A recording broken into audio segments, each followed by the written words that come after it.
que llegó a mis manos, que es de la Universidad Nacional, que se llama Las tendencias, 4 tendencias pedagógicas en Colombia, escrita por Alonso Tamayo Valencia. Es un libro que nos habla de la tendencia. Profe, con su permiso voy a contextualizar un poco las Por favor. tendencias de la educación aquí en Colombia, en donde la intervención educativa puede tener múltiples usos y finalidades, con contenidos, objetivos, competencias, conocimientos, proyectos, habilidades, ¿ya? Y estas se pueden realizar de diversas formas, a través del diálogo, de la facilitación, de la construcción, del compartir, del enseñar, de demostrar, de ejemplificar. Entonces, todo esto se produce colectivamente un nuevo aprendizaje. Se nos habla de que tenemos que reeducarnos, ¿ya? Para finalmente ser incorporado, asimilado el aprendizaje en un sujeto, en una comunidad. Pero lo que sí es importante es a la hora de intervenir ese conocimiento, esa educación que sea significativa, que sea a través de un saber previo. Ahora que el profe ejemplificó la situación que vivió con los estudiantes, esos estudiantes tenían un saber previo, ¿ya? ¿En dónde participamos nosotros? ¿Cuál es el rol de nosotros? Es en la forma en que se pone el juego didácticamente, el saber incorporar el nuevo conocimiento, ¿ya? Entonces, pues eso era lo que yo quería compartir. Sí, muchas gracias. Por favor, Jonathan. Joan, perdón. Eh, ok, doctor. Yo le quería preguntar si aparte de la educación basada en competencias, digamos, hay un modelo contemporáneo que de alguna manera sea paradigmático ahora, en tanto que yo todavía noto mucho, al menos en el contexto universitario en el que yo estoy, y le escucho mucho también con el Ministerio de Educación en Colombia, por ejemplo, mucho el modelo de competencias. Entonces quisiera saber si en efecto es ese que se mantiene todavía o ya hay algunos otros, digamos, también relevantes. Sí, muchas gracias. El aporte de los dos compañeros. Bueno, el modelo educativo por competencias, como los manifesté, fue un boom entre el 2000, en donde apareció. Pero este apareció desde la transdisciplinaridad, en donde tendría que desarrollar competencias de diferentes especialidades. ¿Y qué hicieron las universidades? Por ejemplo, hacer una tesis en donde intervengan la parte administrativa, que sería ingeniería comercial, la parte de la tecnología, que estaría el ingeniero de informática, la parte de diseño gráfico, que posiblemente para crear una empresa necesita toda la parte de publicidad, la parte de creación, la parte de marketing dentro de su desarrollo. Eso nació como la parte de la incubación e innovación del emprendimiento, pero desde la parte de las competencias, en donde tenían que manejar una interdisciplinaridad, la parte de las diferentes carreras en la universidad. En lo que es la educación media e inicial, los colegios y las escuelas, hoy se les conoce como unidades educativas, pues fueron creando sus propios proyectos innovadores para que ellos evidencien su aprendizaje desde la siembra, desde la ecología, desde el emprendimiento, desde la creación de sus microempresas, etcétera, etcétera. Les permitió ir evidenciando esos patrones de comportamiento. Lastimosamente, esto se fue quebrando cuando no existió la colaboración de la planta docente, porque necesitaban reunirse y trabajar a lo mejor de manera modular, que los docentes de todas las carreras en este quehacer dinámico intervengan y aporten a los diferentes desarrollos. Entonces, como que comenzó a establecerse el individualismo dentro de las diferentes carreras o dentro de las diferentes asignaturas sobre el escenario de un emprendimiento o de una innovación. Ahí fue rompiéndose este escenario que más o menos duró como unos 10 años, hasta el 2010, acá en Ecuador, y también lo mencionan ciertos autores en Colombia, que no permitió establecer este eje de crecimiento. Desde la competencia se trasladó a un escenario en donde al inicio fue que el estudiante en realidad tenga esa nueva competencia para que pueda aplicar en el mercado. Y no desde la parte, desde el aprendizaje para poder servir a una empresa o una institución, sino que es el emprendimiento de la generación de sus nuevas empresas. Esto cambió y se trasladó a lo que son las evidencias que todavía lo estamos manejando en las diferentes instituciones, las evidencias de aprendizaje que se va desarrollando. Ahora, a través de esto también viene el nuevo enfoque, desde la complejidad y la multidisciplinaridad que se va desarrollando esos nuevos patrones. Y con la pandemia nosotros pasamos a un nuevo enfoque desde la conectividad, desde el ciberespacio y especialmente, como lo dicen Siemens, dentro de ese comportamiento desde la conectividad de la parte tecnológica que nosotros necesitamos desarrollar.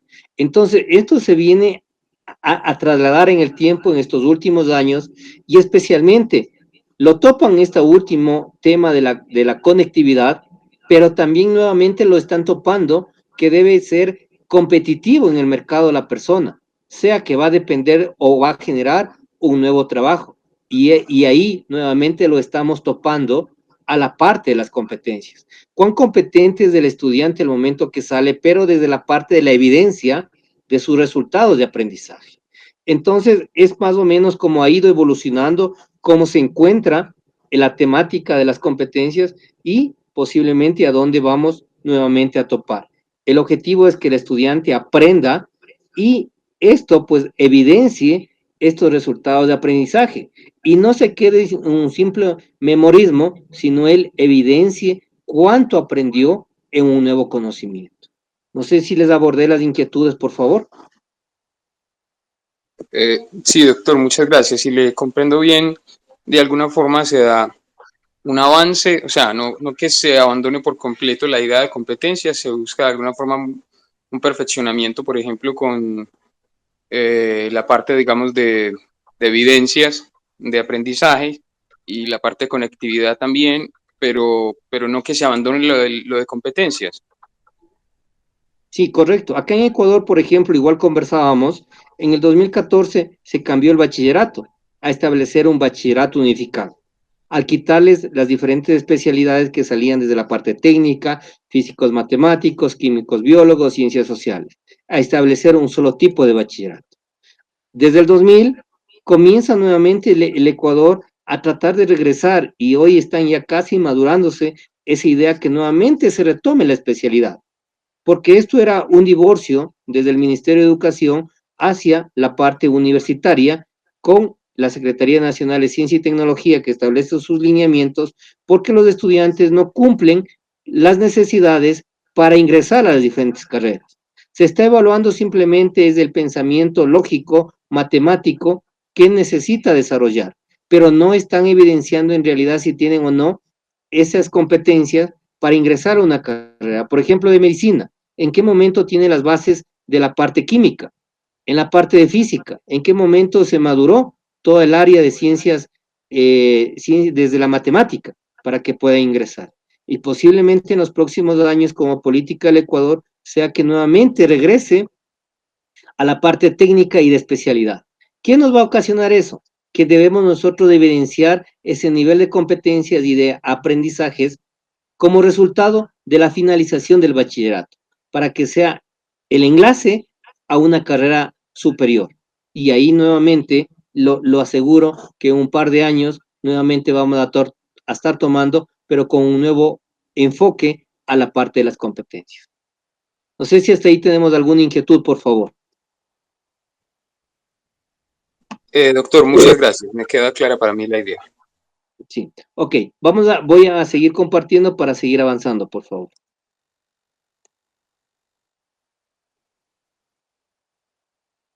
En este escenario, como ejemplo de lo que nos tocó desarrollar toda la parte curricular, son las tendencias de la educación militar, aspectos militares y aspectos académicos que nosotros necesitamos fusionar.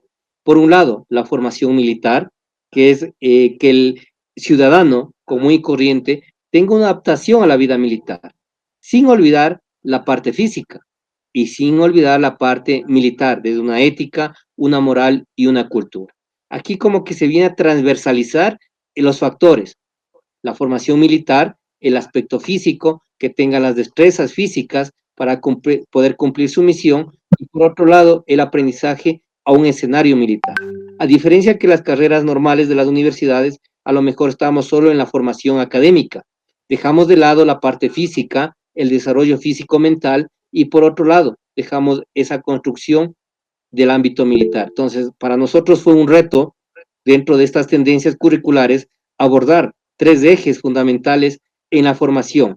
Y lógicamente que esto le va a dar una titulación, una especialización a nivel académico. Y hoy en día, pues con las unidades educativas, como semilleros de la formación militar, también estamos tratando de transversalizar esto desde la parte inicial, media y secundaria, con nuestras instituciones emblemáticas en donde estamos desarrollando ese currículo. ¿Cómo partimos de estas tendencias que necesitamos comprender en la elaboración del currículo? Primero debemos nosotros irnos a hacer un barrido de toda la norma, de toda la parte legal, que nos va a permitir a nosotros construir este nuevo currículo. En el escenario de Ecuador, en el 2008, se estableció la nueva Constitución, artículos 344 al 351, que nos habla de la educación, que nos dice que es un derecho fundamental de la educación para todas las personas. Pero también debemos tener la Ley de Seguridad Pública y del Estado del 2009, que está en vigencia, en donde nos dice cuáles son las acciones de defensa que deben desarrollarse. Y en este ámbito militar, la Ley de Personal 2009, que nos establece cuáles son los procesos educativos. Procesos educativos que bajo la norma y la Constitución del Ecuador nos establecen estos articulados. Primero, la finalidad de la educación, que el sujeto es del eje transversal sobre el desarrollo de un nuevo conocimiento para todas las carreras que se van a desarrollar, que tienen que establecer fundamentos desde la parte de la flexibilidad, desde la eficacia y eficiencia, desde el funcionamiento dinámico y sobre todo un funcionamiento incluyente, que todos tienen que ser parte de la educación. Y como nos dice el artículo 26, es el derecho a la educación. Pero debemos nosotros explotar en el sujeto sus capacidades, tenemos que potencializar la parte individual, potencializar de manera colectiva. El aprendizaje tiene que enfocarse en un nuevo desarrollo de una generación y utilización del conocimiento, tecnología desde la parte social, desde la parte de acción y desde la parte de la colectividad. Ahí es donde está la Constitución marcando nuestro camino para este desarrollo de la educación. Así también tenemos los principios que establece la producción de un pensamiento y conocimiento, producción científica y tecnológica, y sobre todo la parte de los saberes y el pensamiento universal. Esto está relacionado a lo que nos dice la UNESCO con los principios de autorresponsabilidad, cogobierno de la institución educativa, igualdad de oportunidades para todos los estudiantes y docentes desde la movilidad humana, la calidad, la pertinencia y la integralidad en donde está inmerso el ser humano para su nueva formación. Y sobre todo, garantizar el derecho a la educación, alcanzando la excelencia sobre una excelencia académica y pertinencia de investigación, vinculación y docencia, que son los ejes de la educación. Y sobre todo el desarrollo del pensamiento, de una excelencia, pertinencia y producción. Y el principio de pertinencia sobre el ámbito científico, humanístico y tecnológico que necesitamos nosotros construir. Esto nos dice la Constitución y nosotros debemos establecer esa perspectiva, lineamientos hacia las nuevas tendencias de desarrollo como parte de ejemplo que estamos desarrollando. Por lo tanto, esta educación militar por competencias, que al finalizar los 4 años y 2 años de la licenciatura de tecnología, pues el militar tiene que evidenciar ese aprendizaje, tiene que garantizar esas competencias, tiene que saber desde la parte cognitiva, tiene que saber hacer desde la parte procedimental, tiene que saber convivir con el resto de personas desde la parte interpersonal y sobre todo debe saber hacer actitudinal para tener una formación integral desde la parte intelectual, profesional, físico y social en donde está inmerso el ser humano. Entonces, miren, esta lámina que tenemos aquí nos va a permitir ese aprendizaje. Doctor, no está compartiendo imagen. A ver, algo me pasó. Ya los comparto. Algo sucedió con...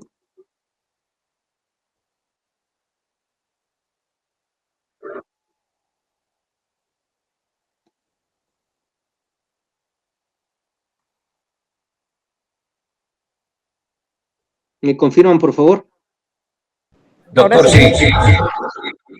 Correcto. No sé si me confirman si la lámina anterior sí lo visualizamos. Perfecto, doctor.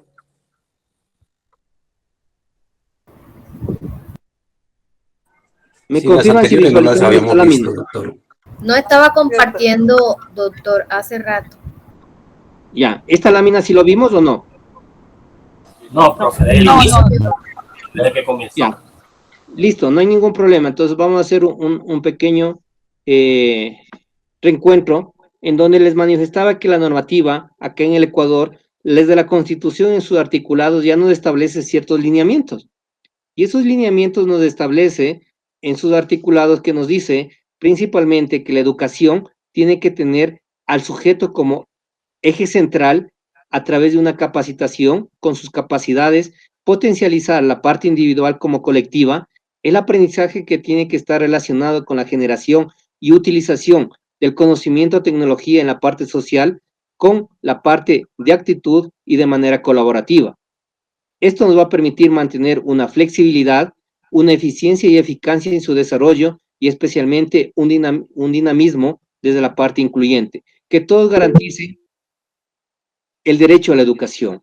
Y esto es lo que nos establece el artículo de la Constitución, que alcanzaremos la excelencia a través de una excelencia académica y de pertinencia, con investigación, vinculación y docencia, que es lo que necesitamos desarrollar, a través del desarrollo del pensamiento desde la excelencia, pertinencia y producción de un nuevo conocimiento. Y los principios de pertinencia basados en el ámbito científico, humanístico y tecnológico. Ahí es por donde tiene que comulgar toda el ámbito educativo, sea de inicial, sea de media, sea de superior, especialmente manteniendo sus principios de producción de un pensamiento y conocimiento, producción científico-tecnológico y especialmente un trabajo de saberes sobre un pensamiento universal. Esto nos va a permitir tener una perspectiva hacia dónde quiero yo transitar con mi educación, a dónde quiero llegar con mi educación. Y les decía que a modo de ejemplo, en la educación militar, por competencias, que es la razón de ser de mantener todavía hoy en día para nuestras evidencias de nuestros licenciados, subtenientes, tecnólogos, personal de tropa con el grado de soldado, pues necesitamos manejar los 4 saberes que nos dicen desde la UNESCO. El saber, la parte cognitiva del ser humano, el saber convivir que tiene que estar relacionado entre la sociedad, la parte interpersonal, el saber hacer que tiene que ser procedimental, evidenciar su aprendizaje y especialmente el saber ser, la parte actitudinal. Tiene que ser práctico en su desarrollo. Esto nos va a garantizar una formación integral, primero desde la parte intelectual, con ese conocimiento que necesitamos generar en la profesión militar y con un aspecto físico, deportivo, sin olvidar que el ser humano es un ente más de la parte social, que el militar es un ciudadano con uniforme dentro de la sociedad y cómo nosotros debemos transversalizar esto al currículo en el aula de clases. Esto nos va a permitir establecer esas competencias básicas, genéricas y específicas del desarrollo, porque en nuestras carreras, pues tenemos nosotros que plantear, primero, el comportamiento elemental, desde el conocimiento básico, que vendría a ser los conocimientos que adquieren desde bachiller. Las competencias comunes en el contexto militar que van a ser transversales para todo militar, independiente del grado, cargo, función que desarrolle, y las específicas de la especialidad a la que el militar está desarrollando sus conocimientos. Esto, desde Tuning en el 2007 ya nos establecieron este tipo de competencias y hoy pues todavía lo aplicamos porque esto nos permite evidenciar que en realidad el estudiante salga con esas evidencias y competencias de ese aprendizaje y no se convierta en un memorismo el momento que está en el aula de clases. El diseño curricular, resumiendo lo anterior y lo que hemos manifestado, para nosotros construir este diseño curricular de cualquier carrera en cualquier institución, sea un nivel inicial, medio o superior, necesitamos tener los enfoques teóricos. ¿Qué enfoque es el que la institución va a seleccionar para nosotros, pues, tener como eje fundamental la construcción? Segundo, tenemos la parte de los fundamentos, el enfoque pedagógico, que tiene que ser integrador, flexible e interdisciplinario. Así nosotros debemos ir construyendo esa nueva perspectiva de ese nuevo escenario académico. En la misma línea de ideas debemos nosotros tener cuál es el propósito de la formación, en este caso de la formación militar, cuál es el propósito de la formación inicial, cuál es el propósito de la formación media y de la formación en el bachillerato. Esto primero debemos obedecer siempre a las leyes, reglamentos, normas que están presentes, sea con tendencias tanto nacionales como mundiales. ¿Cuál es la perspectiva con los objetivos de desarrollo sustentable al 2030? ¿Qué es lo que nos dice la parte de la educación al 2030? ¿Por dónde nosotros necesitamos transitar? Para nosotros poder construir primero problemas institucionales, regionales, nacionales que están presentes. Todas las instituciones tenemos problemas, pero ¿a qué nivel están esos problemas? Debemos nosotros ir cristalizando y visualizando para establecer nuevas tendencias, en este caso, tendencias de desempeño profesional. Aquí serían las tendencias sobre la formación inicial, media o superior. Y los contextos que vienen a ser algo dinámicos y flexibles dentro de la construcción. Los contextos en los que nosotros estamos inmersos pueden cambiar de los departamentos, desde las veredas, desde las diferentes, en este caso, provincias de acá en Ecuador, las diferentes cantones, en el caso de ustedes, los departamentos. ¿Cuáles son esos contextos que nos van a tener nuevos lineamientos para nosotros establecer el currículo? Esto se le comprende como la parte macrocurricular, que son factores incluso externos, en donde nosotros no tenemos aquí un control, porque ya están establecidos, ya están determinados, y lo que necesitamos nosotros es articular a este embudo toda esta información que nosotros tenemos, debemos ir desmenuzando para nosotros aterrizar a establecer un perfil de desempeño del egresado. Del egresado considerando qué necesitamos de nuestros niños el momento que salen de lo inicial, el momento que salen de la parte de escolaridad, el momento que salen desde la parte de bachillerato y el momento que salen desde la universidad. ¿Cuál es ese perfil que necesitamos nosotros construir para poder nosotros regresar al aula de clases con nuevos contenidos, nuevas dinámicas y nuevos aprendizajes? A este mismo escenario, en esta construcción, debemos establecer este mapa, de tanto sean básicas como genéricas, o si es que el enfoque no fuese por competencias, el enfoque fuera por otros aspectos, simplemente debemos nosotros construir ese mapa, a dónde nosotros queremos llegar. Esta parte que nosotros estamos demostrando en la parte superior, pues tienen que unirse, tienen que fusionarse para nosotros establecer este contexto macrocurricular.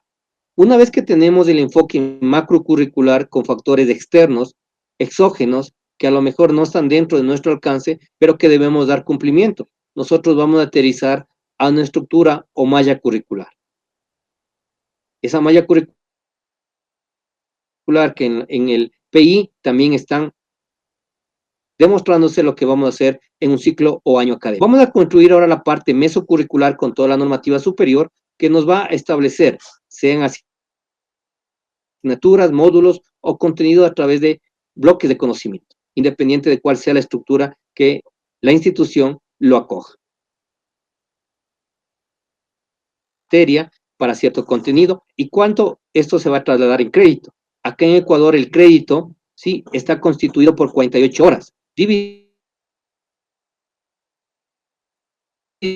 en docencia, en práctica y en autónomo. Así lo establece el reglamento de régimen académico para la construcción de un crédito. Este escenario, que lo estamos plasmando desde la parte mesocurricular, tiene que ser aterrizada al aula de clases a través de la praxis, la didáctica y la parte curricular. Debemos nosotros aterrizar lo macro a la parte meso y aterrizar al aula de clases, con todo este proceso de desglose para llegar a la parte microcurricular. Programas de asignaturas o programas de aprendizajes que tenemos dentro de nuestras instituciones y cómo nosotros vamos a contribuir a ese nuevo crecimiento. Orientaciones pedagógicas, orientaciones didácticas, que son parte de ese escenario directamente en el aula de clase. Aquí nosotros estamos inmersos, aquí nosotros somos los responsables de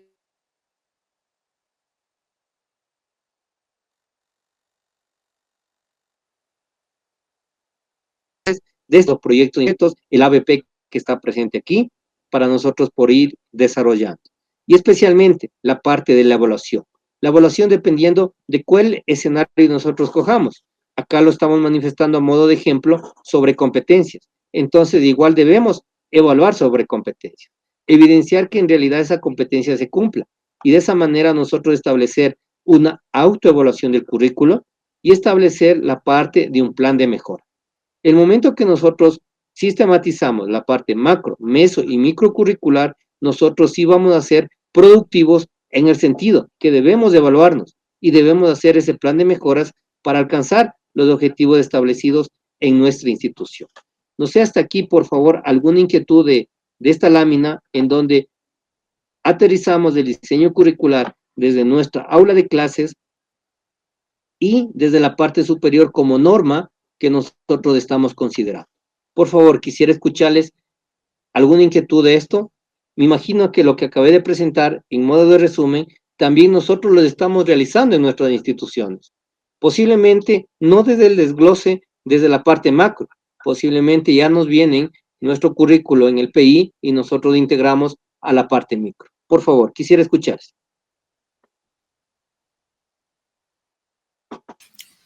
Profe, yo levanté la mano, pero era para hacer una acotación. Vamos Por a tener favor. vamos a tener un espacio al final de la clase para tratar un tema de logística, de organización de su clase. Yo llegué un poco tarde a la suya porque hubo una confusión hoy.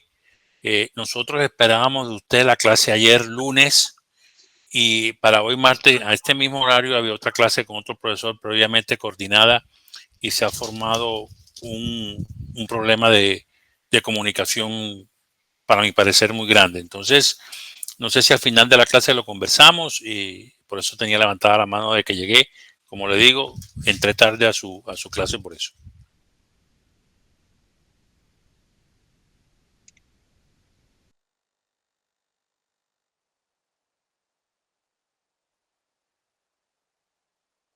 ¿Inquietud? ¿Podemos continuar?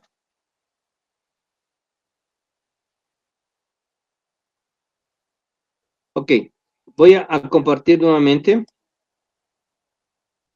Profesor, permítame Por favor. un momento. O sea, la parte mesocurricular se refiere entonces al PEI. No, la parte mesocurricular es las materias que están dentro de nuestro currículo. El PI es lo que acoge toda la información que nosotros vamos a aterrizar ya de manera minuciosa en nuestra programación anual para nuestra institución. Ah, perfecto. O sea que la meso sería como algo así como las unidades temáticas que uno llama en otros contextos. Correcto, que ya tiene usted el currículo, que es lo que van a visualizar nuestros estudiantes. Ah, ok, perfecto. Muchas gracias. Ok.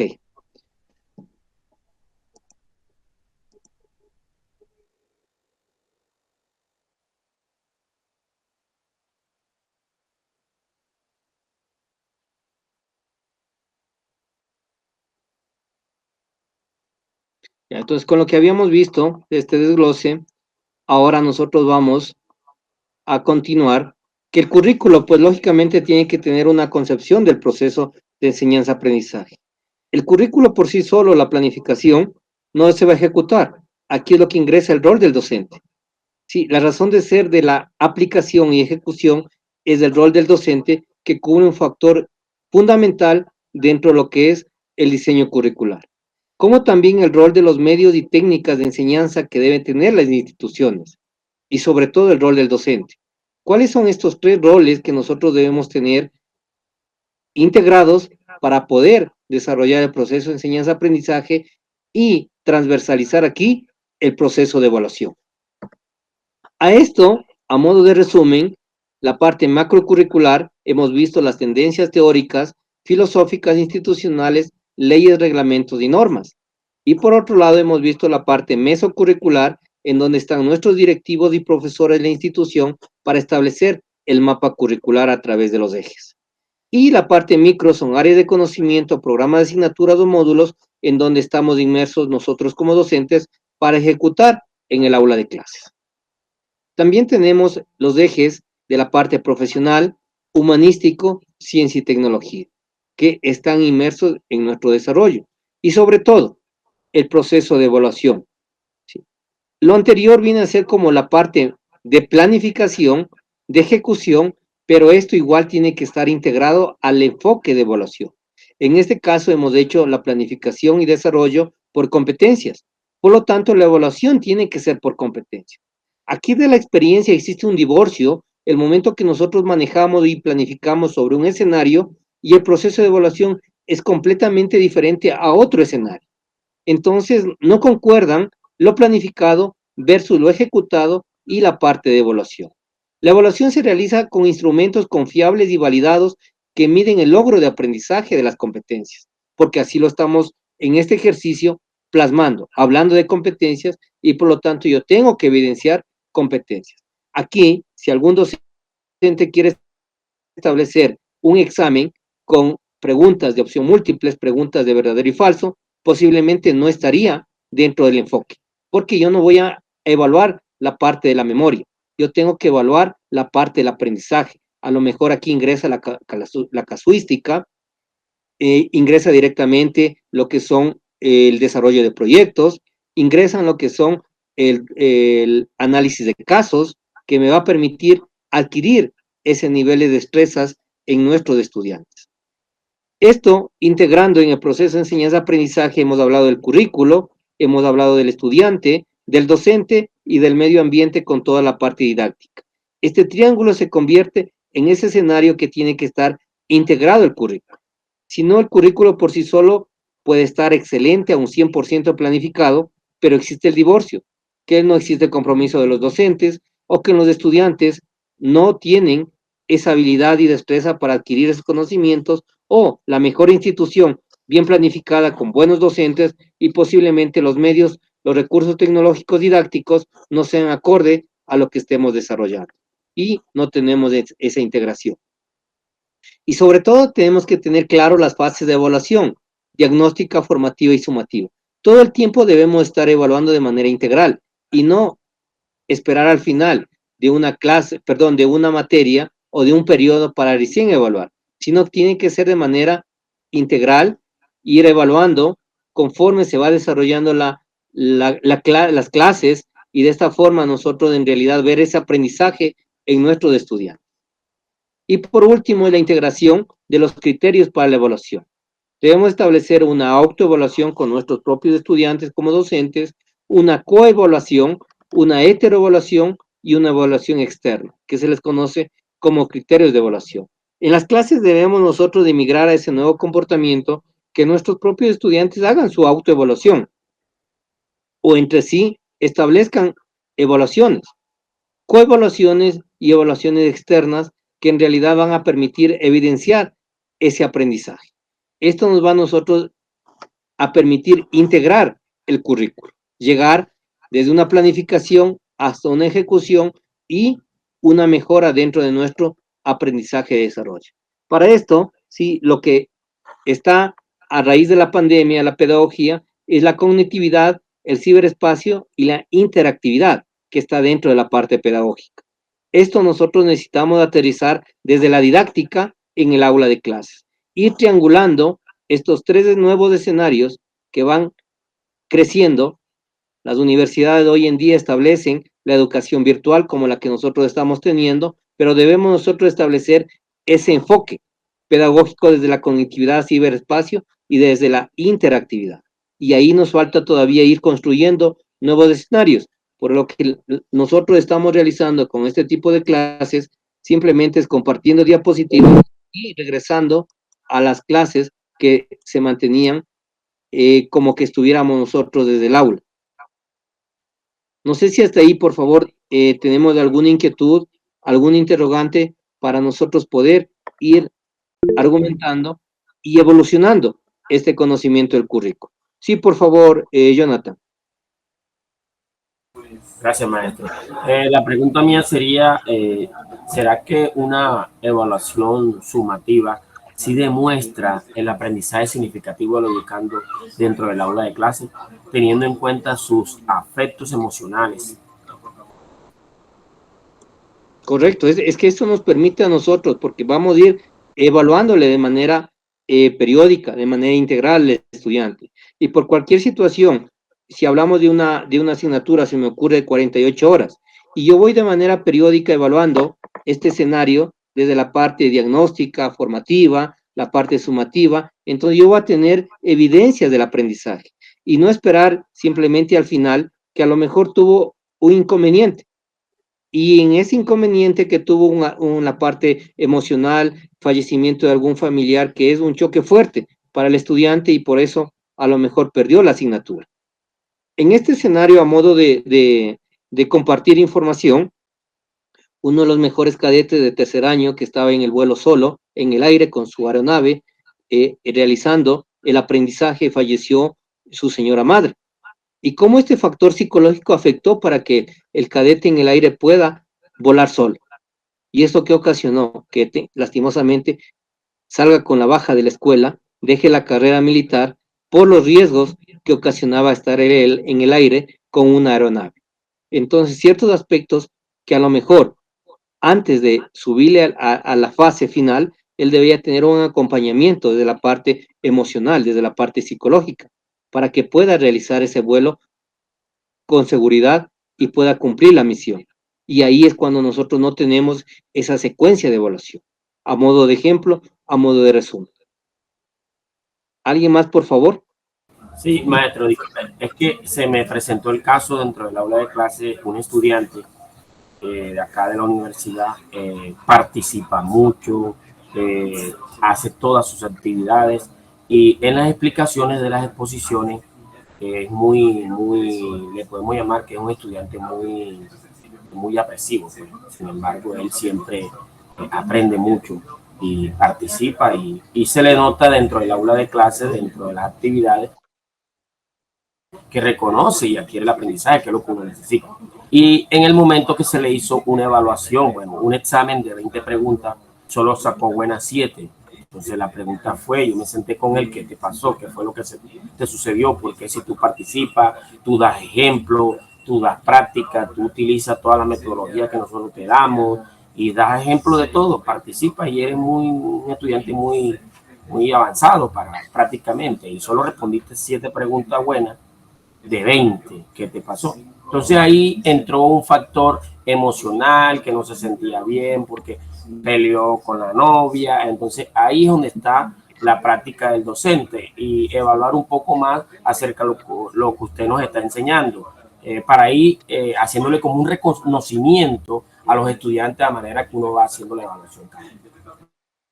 Sí, correcto. Ese es el acompañamiento que debemos realizar. No evaluar por evaluar, sino tener ese acompañamiento y de manera presencial, de manera vivencial, ¿sí? En la parte inicial, media, en la parte del bachillerato nosotros tenemos, porque son ciertos comportamientos en donde el ser humano cambia en ciertas etapas de la vida de crecimiento. Igual en la parte de la universidad, ese cambio drástico que tiene y es donde debe estar ese acompañamiento del docente. Por eso en las instituciones de colegio tenemos lo que es la parte psicológica. No mucho en las universidades, a pesar que sí hay bienestar social, pero a veces el miedo o el temor o el qué me dirán, pues los estudiantes no acuden. Y nosotros debemos hacer ese acompañamiento porque nosotros identificamos ese comportamiento en nuestros estudiantes. Y eso especialmente vamos a ver la próxima semana cuando existe la inmigración de estudiantes de otras regiones, de otros sitios a otros contextos. Y cómo eso también tiende a afectar y ahí nosotros necesitamos ser ese artífice para hacer una adaptación curricular previo a continuar con el aprendizaje dentro de nuestros estudiantes. El objetivo es que todos salgan con el conocimiento. El objetivo no es dejarle aislado a esa persona, sino llevarle de ese acompañamiento para que puedan tener al final el objetivo, un nuevo aprendizaje. No sé si alguien más tiene alguna interrogante, por favor, para darle la palabra a Luis.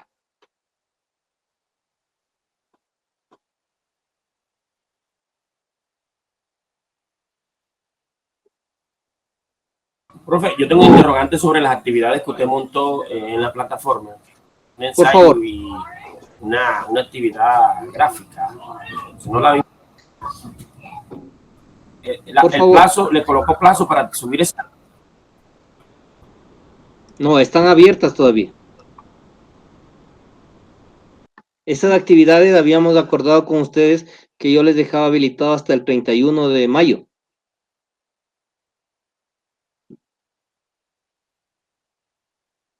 Muchas gracias.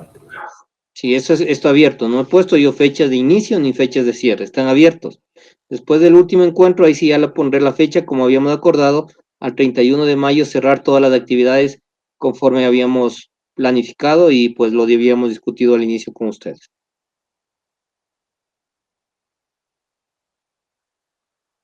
Sí, por favor, Luis, ahora sí le escuchamos. Sí, profe, buenas tardes, buenas noches. Me está preguntando sobre el tema que le dije cuando intervine. Correcto. Sí, profe, es que queremos confirmar algo. Nosotros habíamos quedado con ustedes que era los lunes. No sabemos si usted ayer tuvo inconveniente para conectarse o para contactarnos y por eso colocó su mensaje en el mensajero de la plataforma hoy, diciéndonos que estábamos invitados a esta reunión de las 7. Yo alcancé a escribirle el correo, pero parece que usted no lo leyó.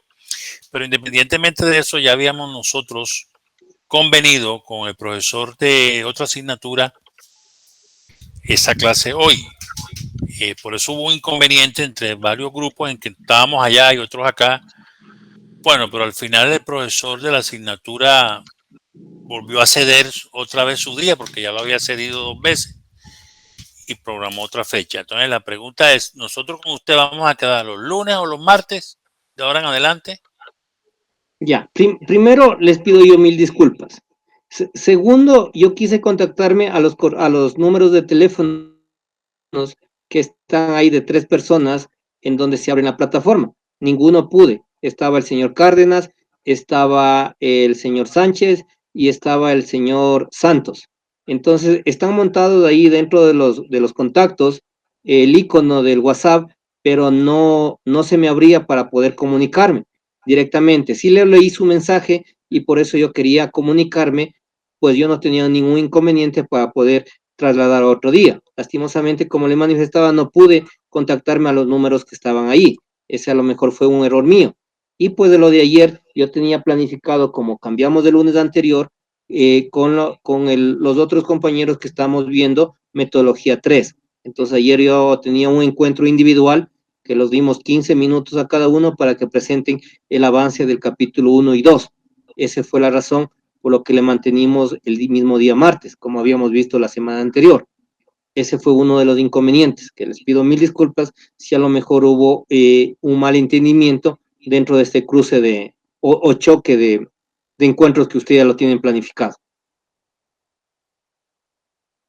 Ok, profe, lo entendemos. Es así de dinámico. Entonces la pregunta es, ¿vamos a seguir con usted los lunes o los martes? ¿Cómo les queda mejor bien para ustedes, lunes o martes? Para yo igual ya agendar y no tener inconvenientes.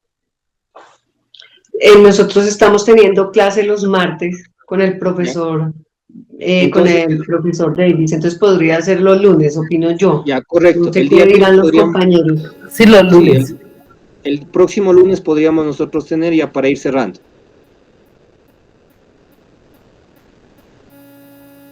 Y con todo yo les dejo mi número de teléfono, que es más factible para que se comuniquen por cualquier eventualidad. Ok, profe, muchas gracias. Profe, propongo si hacemos un grupo de WhatsApp con usted, o no sé si le enviamos el link y usted ingresa al grupo que tenemos de doctorado. A cualquier información, pues usted ahí. Correcto. Si no habría ningún inconveniente, hasta mientras dura la asignatura, podría integrarme ahí, no tengo ningún inconveniente. Uno de los compañeros que sea administrador del grupo, ¿será que puede hacer favor de enviarle aquí el enlace, profesor, para que se integre? Sí, con mil gustos. Profe, me da su número y yo lo agrego al grupo donde estamos. Sí, está en el mensaje, ya les puse, por favor. Ok, yo veo el mensajero y lo agrego. Ok.